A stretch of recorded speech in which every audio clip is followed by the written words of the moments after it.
Emily the Show 26 drops Thursday night for me at like 9 p.m. Most people either Friday morning at midnight or late Friday night. But today, let's just sort of talk about the good, bad, and the indifferent with Emily the Show 25 and how I feel about all this. I know we're seeing a ton of this stuff right now. Going into launch week, if you will. It's early access on Thursday night, Friday morning. So I have a list of videos with paper column look. I have a list of videos I'll be doing over the weekend to sort of help you guys get to a good point. And I think we'll do a video probably Wednesday or something showing sort of like the things that you can kind of prepare and see what we can do. But right now, let's talk about what was Emily the Show 25, the good, bad, and the indifferent for a game that gets rinse, wash, and repeat every year. So here we are in MLB the Show 25. For the most part here, we're just going to go kind of lateral here and talk about everything here in general. Let's start with sort of an overview here. Really, I should have better points in this, but let's talk about something they did bring back, and that was the innings program here, which was good. Also, the revival of these cornerstone cards. We'll go more so into the cornerstone stuff in its own little sort of separate thing, but this was kind of cool to give us some better diamonds. And we'll talk about sort of like how I feel about that just in general here. I'm probably gonna play a little bit more. I don't know when the cutoff is for the now and later stuff, but getting them is good. I don't watch the streams because the first one pissed me off and I don't want to go back to it ever again. Let's just talk about let's just be general here about the programs. Some of the cards we had here in it were good. The reward stuff was kind of nice. You see it kind of shot up from a 93 to a 98. I think the biggest thing with these, if I had to just put a thing on it, sometimes I wish they were like a step up better, only so they don't feel like they're getting flipped a lot. Like Jake Arrieta here, I think is the prime example. I got 1 inning from him. I got 18 for him offline. Kind of wish he got a little bit more. Same thing with this Jose Batista, where it's like he played 3 games for me online, didn't do jack spot. I don't think I even touched this. I didn't even use the Saucy Smith card. Same thing here with this Matt Cain. Granted, I don't think he's that good of a pitcher to begin with, but you sort of see my point here. Like Adam Dunn was pretty good, I think, for me for a little bit. Didn't use him online, right? Corey Seager, same sort of. You get my point. But let's just go through. Like the bosses were kind of nice. You got 2 out of 3 here. I think we did end up getting all 3. These were pretty cheap going on, so getting all 3 of them wasn't bad, and then locking them in, because I'm not one of these like get them, sell them, buy them later kind of people.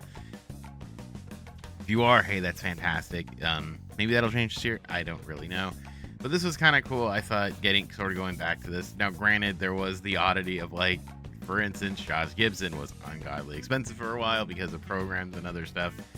So there is this weird like oddity going on of having to like pick somebody just to sort of stay face, which is always interesting.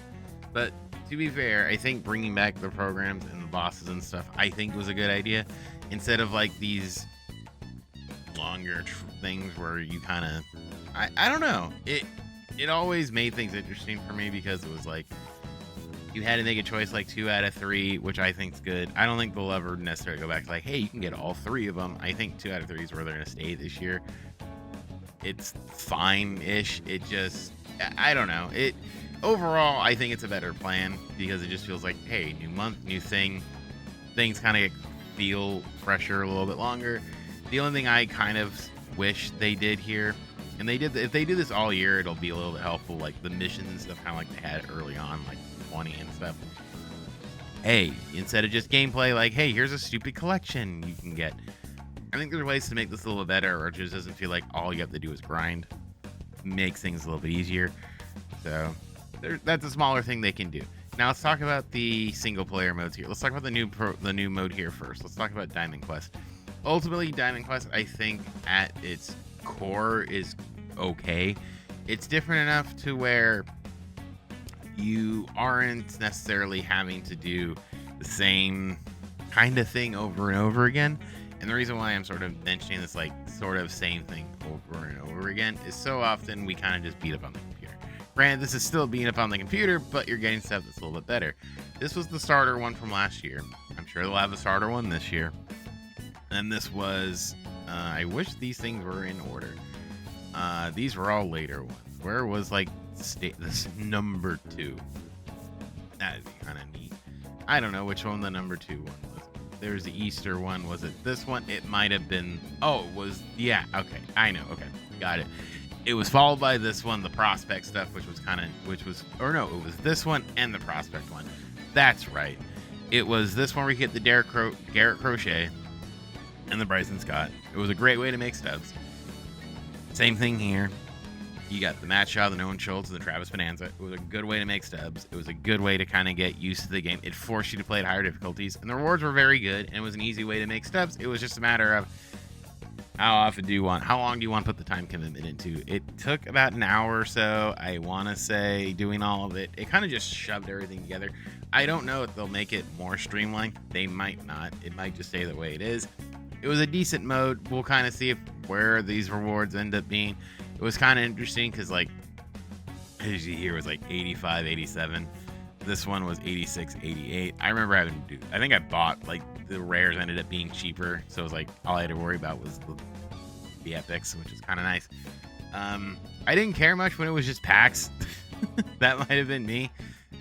Versus, like, the epic rewards, because it was like, you're kind of having to, like, face it. And again, the sweeper and stuff made things interesting. And finding the teams also made it interesting, because I think for like one of these, like the White Sox, it was like, okay, it's not that big of a deal. But this was a good place to go with.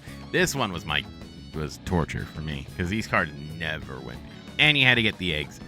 So you were forced to do it. It was a royal pain. It's sort of the same thing. You kind of get it. I thought this one was funny, where it's like, hey, common pitchers are your rares, and then the 91s were your epics. But this was a decent, fun kind of mode. Broke the mode a little bit, and you could just keep grinding for cards, so you could just turn it into a stub making factory like a lot of people did. Mini seasons, fine. I think my biggest gripe with mini seasons, and I don't know if their thing fixes it. This is what I've been grinding on. My only question is because they talk about the 7 wins. Now, if this is cumulative, sure, but I don't know where it falls, I guess.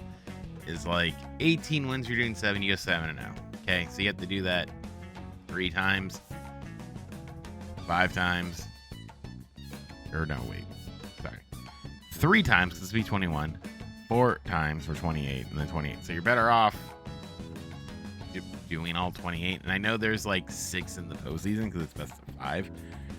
So you get like an extra 4 or 6. So I wish it'd be 21, 14, 7. That would have been me, because then you're kind of at least getting these 2 more than likely. I know a lot of people sim anyway. They'll just quit out when they get far enough ahead. So doesn't matter. This I know is coming back. I'll get to it when I talk about the packs, but the premiere and the rarity of packs I didn't like, because they kind of kept feeding us one specific pack, and early on it was annoying as all hell.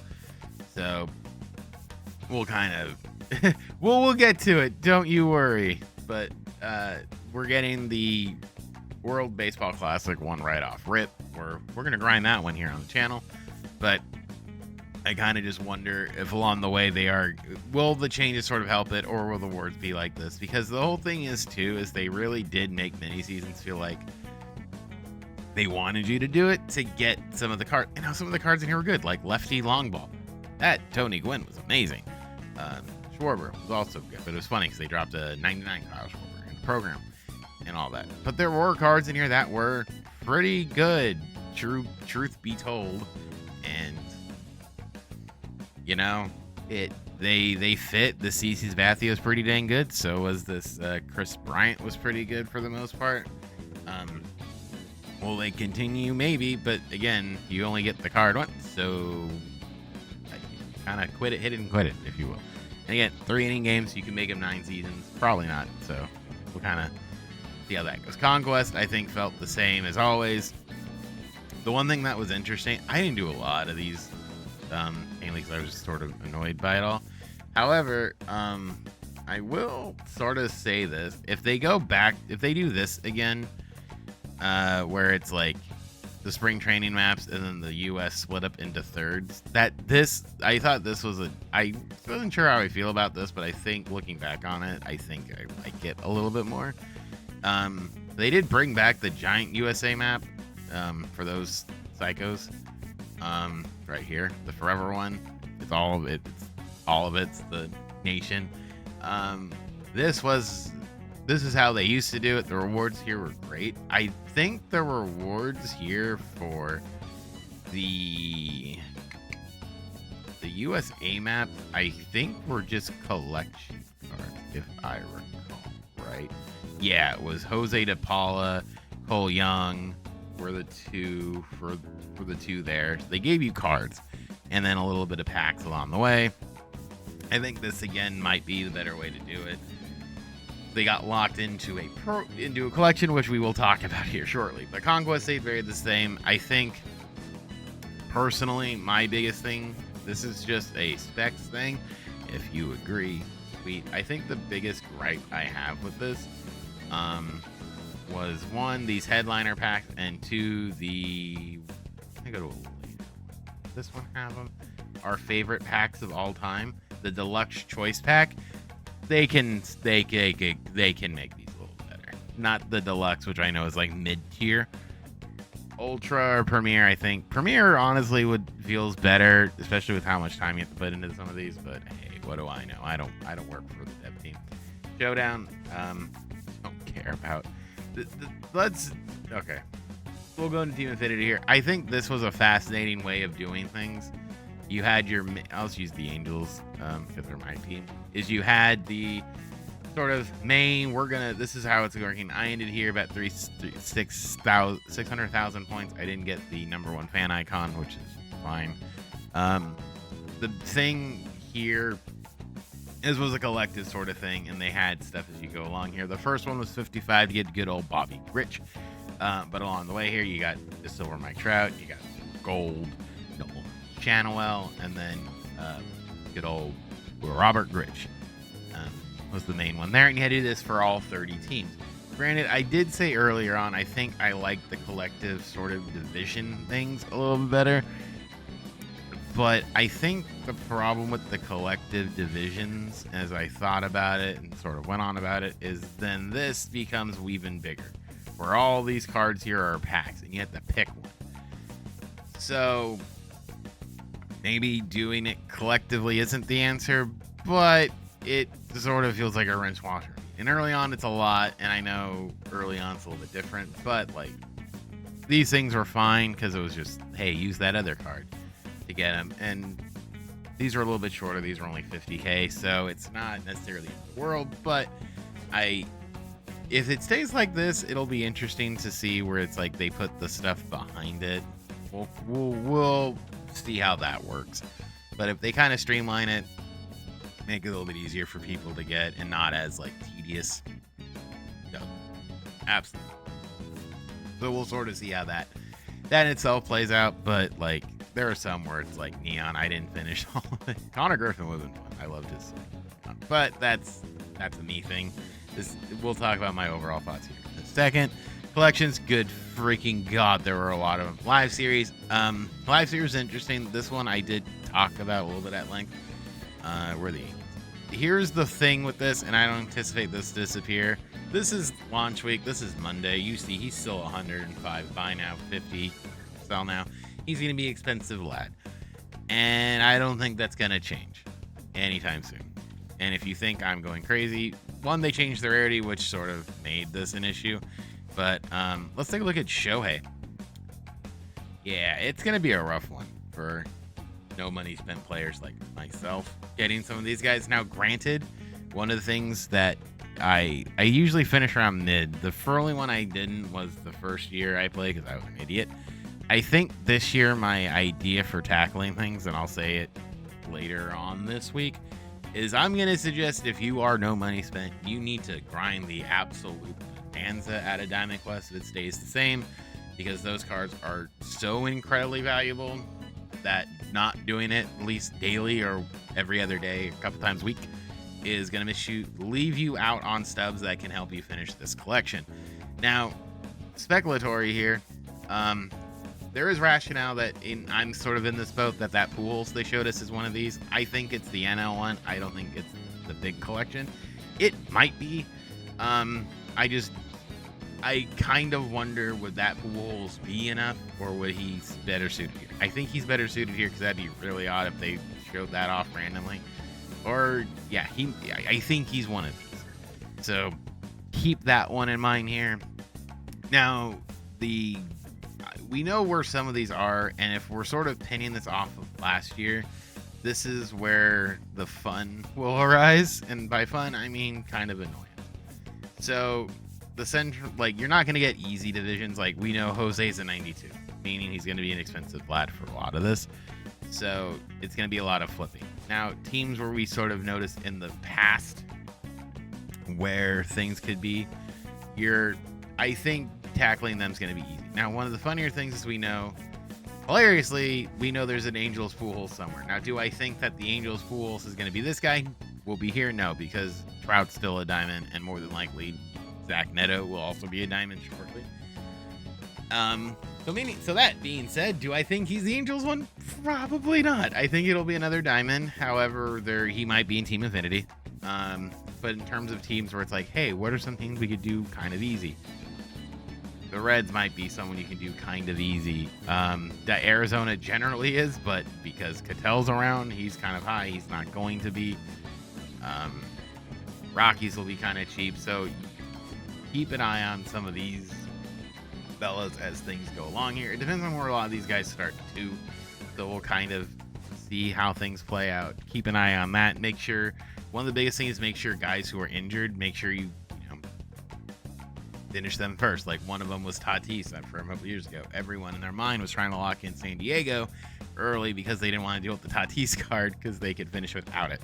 So keep that sort of in mind here. But ultimately, this is going to be a long process, probably for a couple cards. It'll definitely be the Yankees and the Dodgers again for the West and the East.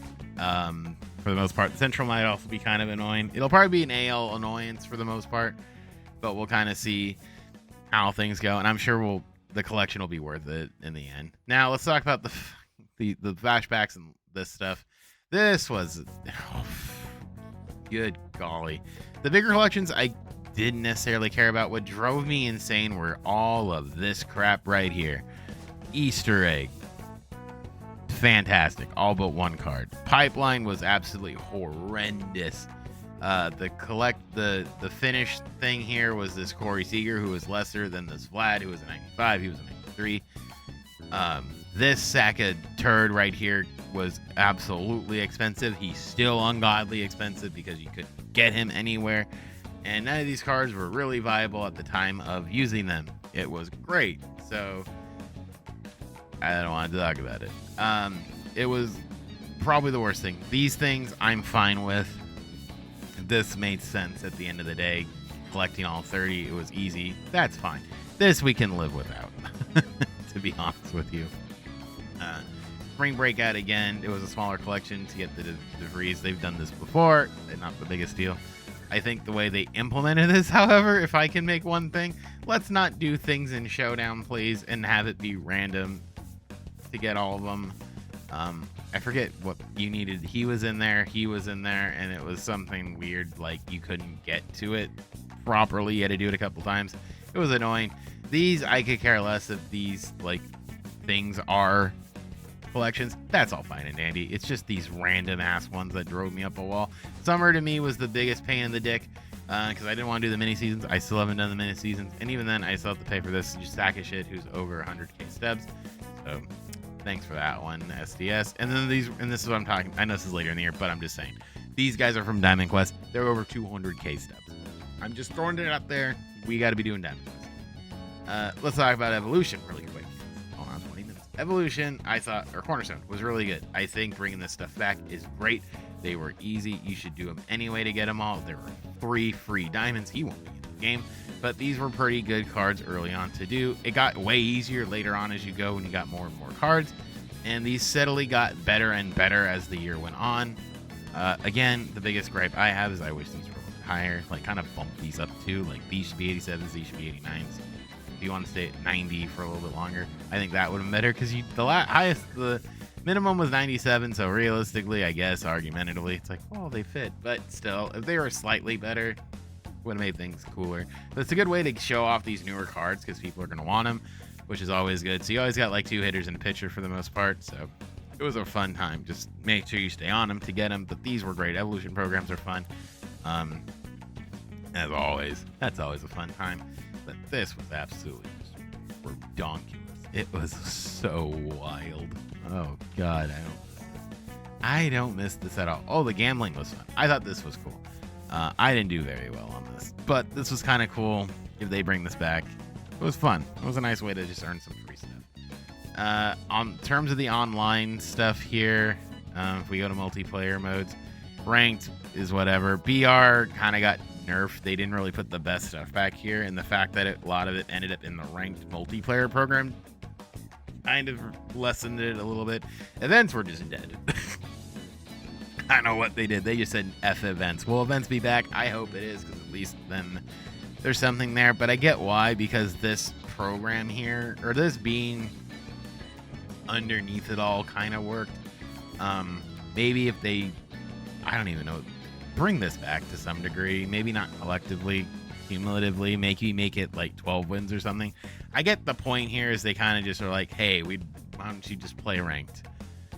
But it's like, put something here, because if you're not, this exists, then eliminate this, but put something here. I know they made missions and stuff here, but it's like, hey, you can put a free card in there. You don't necessarily have to make it like 20 wins. Make it like 10. And, you do 2 wins. You're done in a week. It's fine. We just put something there so it doesn't feel empty, right? Call me crazy. Shop-wise, let's, packs.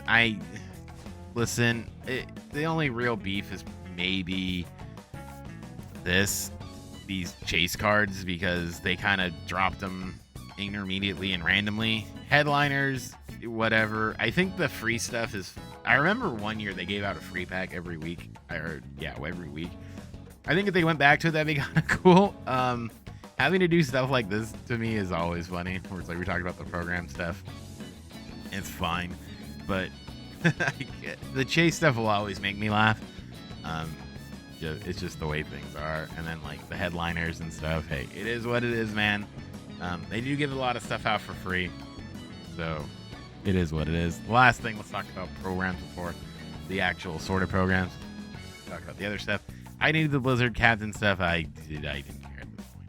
I thought the programs overall were kind of cool. I know before we talked about, well, where's the content? Where's the content? I don't necessarily think it'll be that issue again. I anticipate a starter program again. I don't know, maybe for the cover athlete. We'll see how that one turns out, I guess, come Thursday. I'm sure there will be. If this was an 85, I'd be happier. So we'll see how, we'll kind of see if they put a judge here. Will they? Probably. Hopefully not an 80, but we'll definitely see. They might. I don't know what other new legends they could put in there. It might be pools. Who knows? Remember, we are getting a free Carlos Beltran at launch too, so that's something to keep in mind on. Again, these were great. I'm trying to just ponder what else would be here, because I'm sort of like thoughts. So Fire and Finesse, Jackie Robinson again. This should be here. This may be a BBC thing, but there'll be stuff to do, I think, early on. So we'll kind of see how things go. I think there'll be stuff to do at launch. At launch, there were these 3 to do. We'll kind of assume they'll do something similar. You get, guys, again, there was player stuff. This was all just the player programs like Spotlight. This was fine. I think the thing they realized was maybe not hiding stuff behind packs, because April was a pain. The first couple months were kind of pains to get.